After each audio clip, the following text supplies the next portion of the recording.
My name is Bridget Piculell, and I am a PhD candidate in the biology department. And so today I'm going to tell you about my research with loblolly pine, but first I'm going to talk a little bit about dogs. So we're all familiar with the different breeds of dogs and the different attributes or traits that we associate with those different breeds, such as size or maybe the shape of the ears. And a lot of those traits are controlled by genes which are coded for in an individual's DNA.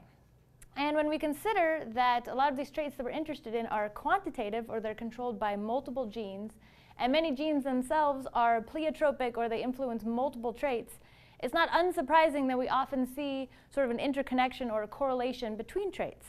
So for example, dogs that have been bred for running or chasing have long, thin legs, and they also have narrow heads and long snouts. And geneticists have determined that the reason we see these correlations between those traits is that they're all controlled by a shared group of genes.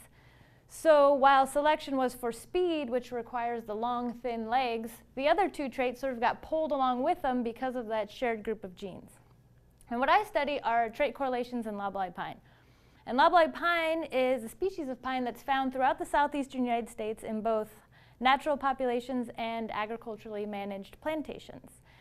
And one set of traits that I'm interested in is the association of loblolly pine with mycorrhizal fungi, which is a type of fungi that grows from the root tips of the plant and extends its hyphae into the soil, where it absorbs nutrients and it passes those nutrients on to the host plant.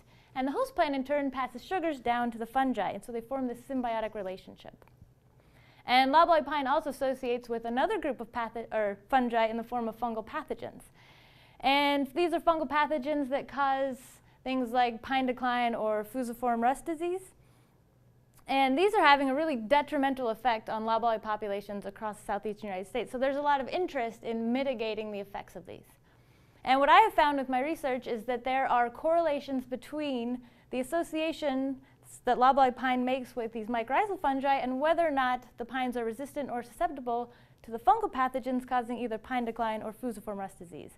And the implications of this is that we can use this system as a way to understand how populations will react to multiple, potentially conflicting selection pressures in the face of changing environmental conditions.